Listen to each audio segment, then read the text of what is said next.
نحمده ونصلي ونسلم على رسوله الكريم اما بعد فاعوذ بالله من الشيطان الرجيم بسم الله الرحمن الرحيم ادعوهم لآبائهم هو أقسط عند الله فإن لم تعلموا آباءهم فإخوانكم في الدين ومواليكم وليس عليكم جناح فيما أخطأتم به ولكن ما تعمدت قلوبكم وَكَانَ اللَّهُ غَفُورًا رَحِيمًا صدق اللہ العظیم۔ یہ سورہ احزاب کی آیت نمبر 5 ہے۔ آج کا یہ ہمارا درس انتہائی اہم موضوع پر ہوگا۔ یہاں اگرچہ ہمارے سننے والے چند ایک حضرات ہیں، لیکن الحمدللہ اللہ تعالیٰ کے فضل سے اس آواز کو اور بھی سینکڑوں لوگ سنتے ہیں مختلف واٹس ایپ گروپس میں، اور اب کچھ اسٹوڈنٹس نے الحمدللہ یوٹیوب چینل بھی بنایا ہے تو اس پہ بھی بیانات اپلوڈ ہوتے ہیں تو ان کو فائدہ ہو جاتا ہے، اور پھر وہ جب تک باقی رہیں گے، آج کچھ چند ایک سنیں گے، کل کو ہزاروں سنوں گے، آنے والے وقتوں میں انشاءاللہ لاکھوں سننے والے ہوں گے۔ یہ جو مسئلہ آج میں بیان کرنا چاہتا ہوں، اس مسئلہ کے متعلق میں نے پہلے کئی دفعہ کئی لوگوں کو سمجھایا اور گائیڈ کیا، لیکن جب وہ مسئلہ خود بندے کو درپیش آتا ہے تو صحیح معنی میں اس کی تمام جزئیات تب سمجھ میں آتی ہیں۔ عام طور پر لوگ کسی سے بچہ لے کے پالتے ہیں اور اس کی پرورش کرتے ہیں اور اس کو پالتے پوستے ہیں۔ اس بچے کی شرعی حیثیت کیا ہوتی ہے؟ میں پہلے کئی اپنے عزیز رشتہ داروں میں یہ مسئلہ بیان کر چکا ہوں، لیکن میں نے اس چیز کو ضرورت سمجھا کہ اس کو تفصیل سے بیان کر کے ریکارڈ کروایا جائے، اور ہمارے معاشرے میں، ہماری امت مسلمہ میں یہ مسئلہ اکثر پایا جاتا ہے اور لوگوں کو جہالت کی وجہ سے، ناعلمی کی وجہ سے ان کو صحیح مسائل کا علم نہیں ہے۔ اس آیت مبارکہ کو سمجھنے سے پہلے اس کا شان نزول سمجھیے۔ پیارے نبی کریم صلی اللہ علیہ وسلم کے ایک منہ بولے بیٹے تھے، حضرت زید رضی اللہ تعالیٰ عنہ۔ یہ چھوٹے سے بچے تھے کہ یہ گھر سے گم ہو گئے یا گھر سے بچھڑ گئے، کوئی وجہ بنی۔ شام کے تھے، وہاں سے کسی آدمی نے اٹھایا اور بازار کے اندر ان کو غلام بنا کے بیچ دیا۔ بکتے بکاتے یہ مکہ مکرمہ میں آ گئے، چھوٹے سے بچے تھے۔ ان کو حضرت خدیجہ رضی اللہ تعالی عنہ کے ایک بھتیجے نے خریدا، اور انہوں نے بطور گفٹ حضرت خدیجہ رضی اللہ تعالی عنہ کو یہ ہدیہ کر دیا کہ آپ کے چونکہ اولاد بچے نہیں ہیں تو یہ چھوٹا بچہ ہے، آپ اس کو اپنا بیٹا بنا لیں۔ حضرت خدیجہ رضی اللہ تعالیٰ عنہ کی 4 بیٹیاں ہیں، بیٹا نہیں تھا۔ 3 بیٹے ہوئے، تینوں اللہ کو پیارے ہو گئے۔ سرکار دو عالم صلی اللہ علیہ وسلم کا کوئی بھی صاحبزادہ جوان نہیں ہوا، اور پیارے نبی کریم صلی اللہ علیہ وسلم کی 11 شادیاں ہیں۔ 11 شادیوں میں سے صرف 1 میں سے اولاد ہے، باقی 10 بیویوں سے اولاد نہیں ہے۔ عام طور پر لوگ کبھی خاوند کا قصور نکالتے ہیں، کبھی بیوی کا قصور نکالتے ہیں کہ کس میں کمزوری ہے۔ ان کو یہ سوچنا چاہیے کہ حضور صلی اللہ علیہ وسلم کی 10 بیویوں میں سے اولاد نہیں ہے، یہاں پر خامی کس کے اندر ہے؟ اللہ کے ہر فیصلے کے اندر مختلف حکمتیں ہوتی ہیں، وہ مجھے سمجھ میں نہیں آ رہی ہیں، آپ کو سمجھ میں نہیں آ رہی، تو ہمیں سمجھانا کہ اللہ کی ذمہ تھوڑی ہے۔ وقت آئے گا اللہ بتا دیں گے اس میں کیا خیر تھی۔ خیر، قصہ مختصر، آپ صلی اللہ علیہ وسلم نے حضرت زید رضی اللہ تعالیٰ عنہ کو اپنا بیٹا بنا لیا، اور صحابہ کو بتا دیا کہ ہم نے نا اس کو اپنا بیٹا بنا لیا ہے۔ صحابہ ان کو زید بن محمد کہنے لگے۔ کیا کہنے لگے؟ زید بن محمد، یعنی یہ محمد صلی اللہ علیہ وسلم کے بیٹے زید ہیں۔ ان کے والد بیچارے بہت پریشان تھے، ان کو ڈھونڈتے رہے۔ ان کے والد کا نا ایک پورا وہ اشعار کا مجموعہ ہے جو انہوں نے اپنے بیٹے کی جدائی میں کہا تھا، آج بھی وہ کتابوں میں ملتا ہے۔ میں نے رات بیٹھ کے ان کے اشعار پڑھے، ان کے والد صاحب کے، رات تقریباً 1 بجے۔ آنکھوں میں آنسو آ گئے کہ کیا محبت تھی والد کو ان سے۔ ان اشعار میں انہوں نے یہ کہا کہ جب بھی سورج طلوع ہوتا ہے نا میرا بیٹا مجھے یاد آتا ہے، اور جب سورج غروب ہوتا ہے پھر میرا بیٹا مجھے یاد آتا ہے۔ اور وہ اپنے اشعار میں اس چیز کا اظہار کرتے تھے کہ اگر میرے سارے جانور مجھے قربان کرنے پڑے، میں اپنے جانوروں پہ چڑھ چڑھ کے اپنے بیٹے کو تلاش کرنے جاؤں گا، چاہے میری ساری اونٹنیاں مر جائیں، میرا سارا مال ختم ہو جائے، میں اپنے کہتے تھے کہ مجھے موت آ جائے گی لیکن میں اپنے بیٹے کو تلاش کرنا نہیں چھوڑوں گا، مجھے میرا بیٹا مل کے رہے گا۔ تلاش کرتے رہے مکہ مکرمہ میں پہنچ گئے، پتہ چلا کہ سرکار دو عالم صلی اللہ علیہ وسلم کی خدمت کے اندر ہیں۔ آپ صلی اللہ علیہ وسلم کی خدمت میں حاضر ہوئے اور آ کر عرض کیا کہ اللہ کے پیارے حبیب، یہ جو زید ہے نا یہ میرا بیٹا ہے، جس کو آپ نے اپنا بیٹا بنایا ہوا ہے نا یہ حقیقتاً میرا بیٹا ہے۔ آپ صلی اللہ علیہ وسلم نے حضرت زید کو بلایا، فرمایا کہ بیٹا یہ آپ کے والدین آئے ہیں۔ اللہ اکبر۔ تو حضرت زید کے والد حارثہ تھے، انہوں نے عرض کیا اللہ کے پیارے حبیب، آپ نے ہمارے بیٹے کا فدیہ مانگے، آپ نے اس کے بدلے میں کتنے پیسے لینے ہیں؟ آپ نے اس کو خریدا تھا نا، غلام تھا یہ ہمارا بیٹا، آپ منہ بولی قیمت مانگیں، ہم پیسے دینے کے لیے تیار ہیں، ہمارا بیٹا ہمیں واپس کر دیں۔ سرکار دو عالم صلی اللہ علیہ وسلم نے ارشاد فرمایا کہ میں تو پیسوں کا لالچی نہیں ہوں، مجھے پیسوں کی کوئی ضرورت نہیں، اپنے بیٹے سے پوچھ لیں، اگر وہ آپ کے ساتھ جانا چاہتا ہے میں ابھی آپ کے ساتھ روانہ کر دوں گا، لیکن اگر وہ میرے ساتھ رہنا چاہتا ہے تو پھر میں اس کے اوپر زبردستی نہیں کروں گا۔ یہاں سے معلوم ہوا کہ اگر کوئی بندہ کسی سے بچہ اڈاپٹ کرے تو اس کو پیار اتنا دینا چاہیے کہ اس کو والدین کی محبت بھول جائے، والدین کی محبت بھول جائے۔ حضرت زید رضی اللہ تعالیٰ عنہ کو سامنے کھڑا کیا گیا، آپ صلی اللہ علیہ وسلم نے فرمایا بیٹا فیصلہ آپ کے ہاتھ میں ہے، آپ نے والدین کے ساتھ جانا ہے، میری طرف سے کوئی آپ کے اوپر رکاوٹ نہیں ہے، میرے ساتھ رہنا ہے تو میرا سینہ آپ کے لیے کشادہ ہے۔ حضرت زید رضی اللہ تعالیٰ عنہ نے اپنے والد سے مخاطب ہو کے عرض کیا اے ابا، آپ اپنے بیٹے کو خوش دیکھنا چاہتے ہیں نا؟ باپ نے کہا بیٹا میں آپ کو خوش دیکھنا چاہتا ہوں۔ کہا ابا میں اپنے اس نبی کے پاس آپ سے زیادہ خوش ہوں، آپ کے پاس رہنے سے نا میں ان کے پاس زیادہ خوش ہوں، اگر آپ میری خوشی چاہتے ہیں تو مجھے انہی کے پاس چھوڑ جائیں۔ وہ اتنے حیران ہوئے کہ والد کی چچا کی محبت کو ان کی خاطر قربان کر رہے ہیں، لیکن سمجھ گئے کہ بیٹا خوش ہے، چلے کوئی بات نہیں، تربیت ہو رہی ہے، ہمیں پتہ تو چل کے مل تو گیا، ہم مل جایا کریں گے۔ اللہ اکبر۔ تو حضرت زید بن حارثہ نے بھی کہہ دیا اللہ کے پیارے حبیب یہ آپ کا پھر بیٹا ہو گیا۔ تھوڑے ہی عرصے کے بعد قرآن کریم کی آیت مبارکہ نازل ہوئی جو میں نے آپ حضرات کے سامنے تلاوت کی ہے، سورہ احزاب کی آیت نمبر 5 ہے۔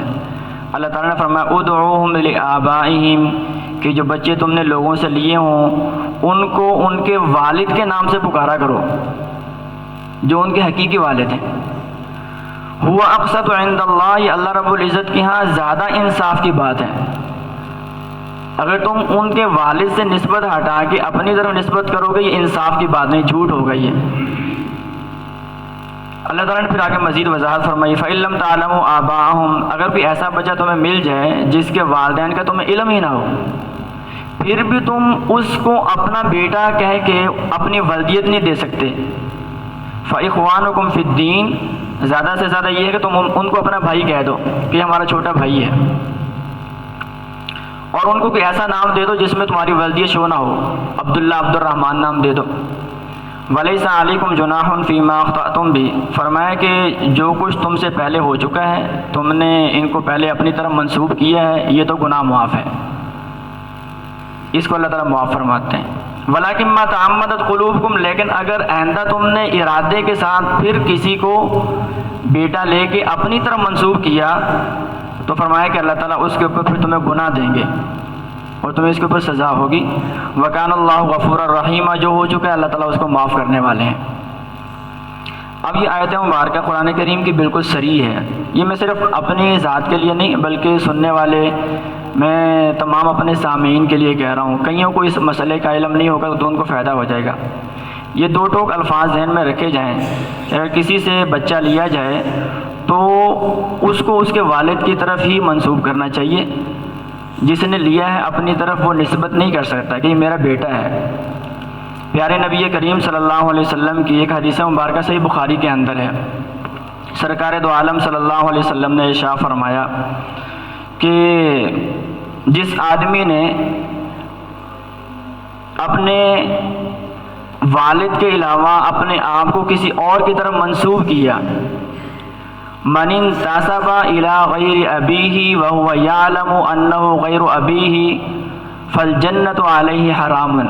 یہ صحیح بخاری کے الفاظ ہیں کہ جس لڑکے نے اپنے آپ کو اپنے والد کے علاوہ کسی اور کی طرف منسوب کیا کہ میرا والد فلانی فلاں ہے، حالانکہ اس کو پتہ بھی ہے کہ میرا والد فلانی فلاں ہے، تو فرمایا کہ اس کے اوپر جنت حرام ہو گئی.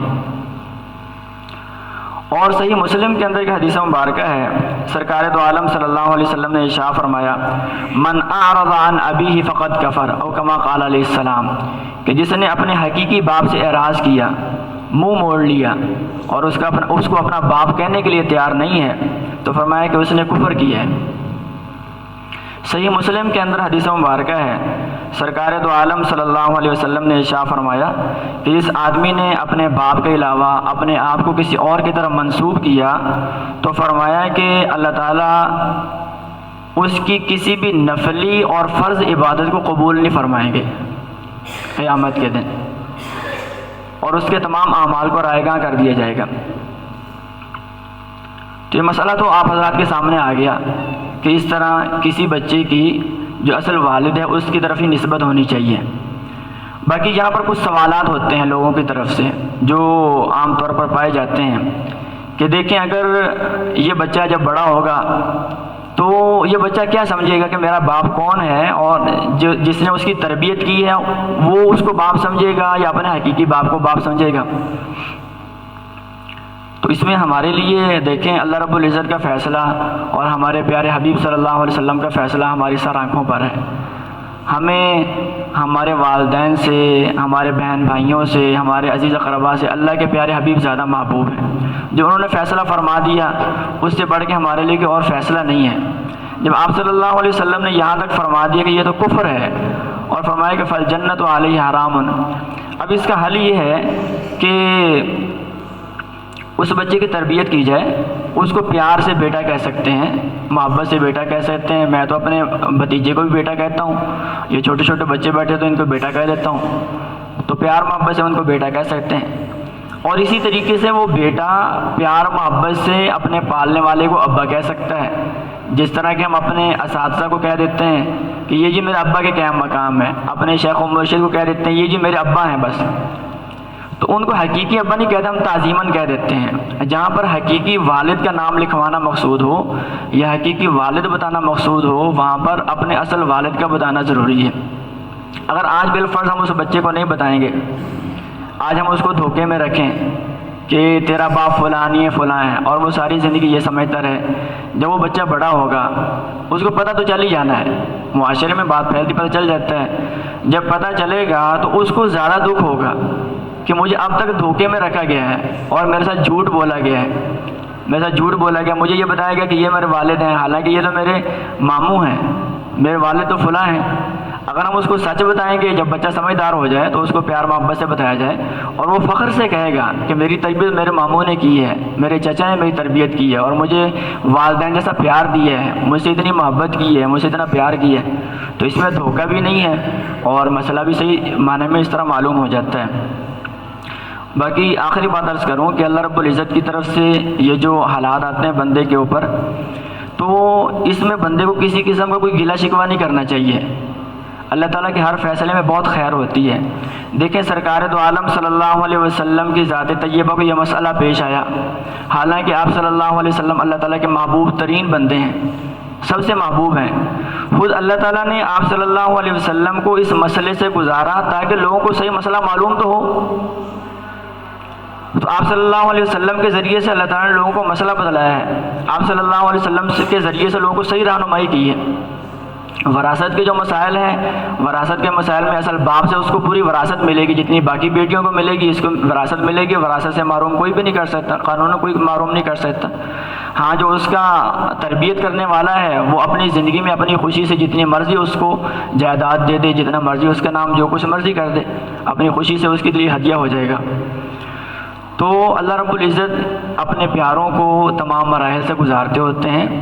تو آج تک میں نے یہ مسائل سنے تھے، جب عملی طور پر بندہ گزرتا ہے پھر بندے کو صحیح معنی میں پتہ چلتا ہے کہ سرکار دو عالم صلی اللہ علیہ وسلم نے کس طرح مسائل امت کے سامنے سمجھائے اور کس طرح خود صبر کیا اپنے اوپر۔ آپ صلی اللہ علیہ وسلم نے صرف اتنا نہیں کیا، بلکہ ایک مزے کی بات اور بتاؤں، یہ جو حضرت زید تھے نا، آپ صلی اللہ علیہ وسلم نے جب یہ آیت مبارکہ نازل ہوئی تو آپ نے صحابہ میں اعلان فرمایا کہ آج کے بعد میرے اس بیٹے کو زید بن محمد کوئی بھی نہ کہے، اس کو زید بن حارثہ کہنا ہے آپ نے، ان کے حقیقی والد کا نام حارثہ ہے، اللہ کا حکم آ گیا ہے، لہذا آپ سب لوگ اس کو زید بن حارثہ کہیں گے۔ حضرت زید بن حارثہ کی آپ صلی اللہ علیہ وسلم نے خود ہی شادی کروائی، خود ان کو پالا پوسا، اپنے پاس ہی رکھا، ان کی شادی کروائی اپنی پھوپھی کی بیٹی سے۔ بعد میں ان بن ہو گئی، وہ رشتہ قائم نہ رہ سکا تو حضرت زید نے ان کو طلاق دے دی۔ اللہ تعالیٰ نے حکم فرمایا کہ آپ اپنی جو پھوپھی کی بیٹی تھی نا، آپ خود شادی کر لیں اس سے۔ اب پورے عرب میں کو حرام مچ گیا، دیکھو جی اپنی بہو سے شادی کر رہے ہیں، آدمی اپنی بہو سے شادی نہیں کر سکتا چاہے اس کا بیٹا اس کو طلاق دے دے۔ اب لوگوں میں ابھی تک وہ مسئلہ رائج تھا کہ یہ تو ان کے بیٹے کی بیوی ہے، اس سے نکاح کرنا کیسے جائز ہے؟ اللہ تعالیٰ نے فرمایا کہ اے حبیب آپ لازمی نکاح کریں تاکہ لوگوں کو صحیح مسئلے کا پتہ چلے۔ لوگ اگر غلط مسئلے کے اوپر کھڑے ہوئے ہیں اور سارے کے سارے جو علم والے ہیں وہ بھی نہیں بتائیں گے، وہ بھی مسئلے کی وضاحت نہیں کریں گے، مسئلہ پیش ہی نہیں آئے گا تو لوگوں کو مسئلہ کیسے پتہ چلے گا؟ آپ صلی اللہ علیہ وسلم نے اللہ کے حکم سے اپنی پھوپھی کی بیٹی سے حضرت زید بن حارثہ رضی اللہ تعالیٰ عنہ کی طلاق یافتہ عورت سے خود نکاح فرمایا اور امت کو بتایا کہ مسئلہ ایسے ہے، جو حقیقی بیٹے کی طرح متبنہ نہیں ہوتا، وہ سارے احکام وہ جاری نہیں ہوں گے، اس کو بیٹوں کی طرح پیار ملے گا، ہر چیز ملے گی۔ تو اللہ تعالیٰ اپنے پیاروں کے ذریعے سے اس طرح کے احکامات کو امت کے سامنے کھولتے ہیں۔ میں اپنے آپ کو اللہ رب العزت کا برگزیدہ یا اللہ کا پیارا نہیں کہتا، اللہ تعالیٰ کا غلام ضرور ہوں۔ اللہ تعالیٰ اپنے غلاموں کو آزماتے بھی ہیں اور اپنے غلاموں کے ذریعے سے دین کا احیاء بھی فرماتے ہیں۔ اور اس زمانے میں جو اللہ تعالیٰ کے پیارے ہیں یا اللہ کے ولی ہیں، یہ نہیں ہوتا کہ ان کے جو ہے نا وہ ہواؤں میں اڑ رہے ہوں تو پھر ہم مانیں گے، اور سمندر کے اندر چل رہے ہوں پھر ہم مانیں گے۔ اللہ کا ولی ہونے کے لیے اس کا اللہ کے ساتھ مضبوط تعلق ہونا کافی ہے، اور یہ دیکھا جائے کہ وہ اللہ کے مقابلے میں کسی کو ترجیح تو نہیں دیتا۔ اگر وہ اللہ کے مقابلے میں کسی کو ترجیح نہیں دیتا، اللہ کے حبیب کے مقابلے میں کسی کو ترجیح دینے کے لیے تیار نہیں، تو وہ اللہ کا آج کا ولی ہے۔ اللہ کا شکر الحمدللہ کہ اللہ تعالیٰ نے اپنے فضل سے جو سرکار دو عالم صلی اللہ علیہ وسلم کا قرب عطا فرمایا، میں صرف تحدیث بن نعمت کے طور پر عرض کر رہا ہوں تاکہ آپ لوگ، سرکار دو عالم صلی اللہ علیہ وسلم نے بھی اپنی موجودگی میں صحابہ سے اپنی تعریف کہلوائی ہے تاکہ نہ جاننے والوں کو احساس ہو کہ یہ کون ہے۔ الحمدللہ اللہ کے فضل سے مجھے تقریباً 12 سے زیادہ دفعہ سرکار دو عالم صلی اللہ علیہ وسلم کی زیارت ہو چکی ہے، اور اللہ کے فضل سے سرکار دو عالم صلی اللہ علیہ وسلم نے ایک دفعہ خود مجھے خواب میں ارشاد فرمایا کہ واجد تجھے تیرا جنت کا محل دکھاتا ہوں، اور آپ صلی اللہ علیہ وسلم نے خود لے جا کے فرمایا کہ واجد یہ تیرا جنت کا محل ہے۔ اور الحمدللہ اللہ تعالیٰ نے یہ جو جوڑا ہمارا بنایا، میں اس کے اوپر دل و جان سے خوش ہوں۔ ہماری اہلیہ ہیں، اللہ تعالیٰ ان کو بھی اپنے شایان شان جزائے خیر عطا فرمائے۔ کچھ عرصہ پہلے پردے کے مسائل تھے، اس میں بھی انہوں نے بھی استقامت کا مظاہرہ کیا، میں نے بھی استقامت کا مظاہرہ کیا، اللہ تعالیٰ نے ہی عزت عطا فرمائی۔ پردے کے مسائل میں بھی دو ٹوک موقف یہ ہے کہ شرعی پردہ کرنا ویسے ہی فرض ہے جیسے کہ نماز پڑھنا فرض ہے، اور سرکار دو عالم صلی اللہ علیہ وسلم نے فرمایا کہ دیور جیٹھ سے پردہ ہے۔ آپ صلی اللہ علیہ وسلم نے جب فرما دیا تو الحمدللہ میں نے اس کے اوپر عمل کیا، اور اس کے اوپر عمل کرنے کی برکت سے ان دنوں جب کچھ اس طرح کے حالات تھے تو میری اہلیہ نے خود خواب دیکھا کہ سرکار دو عالم صلی اللہ علیہ وسلم اپنے ہاتھ سے ان کو جام پیش فرما رہے ہیں۔ بعد میں انہوں نے مجھے بتایا کہ میں نے اس طرح خواب دیکھا ہے۔ میں نے کہا آپ کی یہ اس قربانی کا بدلہ ہے، اور اس کی تعبیر یہ ہے کہ اللہ تعالیٰ کے پیارے حبیب صلی اللہ علیہ وسلم قیامت کے دن آپ کو اپنے ہاتھوں سے حوض کوثر کا جام نصیب فرمائیں گے۔ دین کے عام احکامات کے اوپر چلنا بہت آسان ہے، نماز پڑھ لینا آسان ہے، تہجد پڑھ لینا آسان ہے، حج کر لینا آسان ہے، زکوٰۃ دے دینا آسان ہے، لیکن سرکار دو عالم صلی اللہ علیہ وسلم نے ارشاد فرمایا جو آدمی دین کے کسی مسئلے کے اوپر ایسے زمانے میں عمل کرے جب اس کے اوپر عمل چھوڑ دیا گیا ہو، فرمایا میری ایک سنت پوری کرنے کے اوپر اللہ تعالیٰ اس کو 100 شہیدوں کا ثواب عطا فرمائیں گے۔ شہید تو ایک دفعہ شہید ہو گیا، چلا گیا، لیکن جس نے دین کے اوپر استقامت کے ساتھ عمل کرنا ہے اس نے 100 دفعہ شہید ہونا ہے، 100 دفعہ باتیں سننی ہے، پھر مومن ہونا ہے، پھر باتیں سننی، پھر مومن ہونا ہے۔ اس لیے سرکار دو عالم صلی اللہ علیہ وسلم نے ارشاد فرمایا کہ اس کو 100 شہیدوں کا ثواب ملے گا۔ تو یہ جو آج کے درس کا حصہ تھا تو اس کا خلاصہ بھی ہمیں سمجھ میں آ گیا، مسئلہ تفصیل سے آ گیا۔ اللہ کرے یہ مسئلہ ہم چند لوگوں نے سنا ہے، لیکن پتہ نہیں کہاں کہاں کون کون لوگ سنیں گے۔ اگرچہ چند ایک لوگ سن لیں وہ ہماری نجات کے لیے کافی ہیں۔ آخری یہ بات عرض کر کے بات ختم کرتا ہوں، یہ جو باتیں ریکارڈ ہوتی ہیں لوگوں تک پہنچتی ہیں، بہاولپور کے میرے ایک دوست تھے، تو میرا ایک دفعہ رات کو ان کے یہاں قیام تھا۔ انہوں نے کہا مولانا آپ کا فلاں تاریخ کو JDW شوگر مل میں بیان ہوا تھا؟ میں نے کہا بیان ہوا تھا۔ کہتے ہیں اس کی ریکارڈنگ گروپ میں شیئر ہوئی تھی، وہ بیان کہتے ہیں ہم نے رات کو بیٹھ کے سنا، میں اور میری مسز نے۔ اس بیان کے اندر کہتے ہیں ہمیں اتنا فائدہ ہوا کہ اس بیان کے سننے کے بعد آج تک میری کبھی تہجد کی نماز قضا نہیں ہوئی۔ بد نظری کا کہتے ہیں مرض تھا، فیس کو دیکھتا رہتا تھا، اس بیان سننے کے بعد ہمیشہ کے لیے توبہ کر لی۔ کسی ایک کو فائدہ ہو جائے ہماری نجات کے لیے کافی ہے۔ اللہ تعالی ہم سب کو عمل کرنے کی توفیق عطا فرمائے۔ وما علینا الا البلاغ المبین۔ دعا فرما لیں۔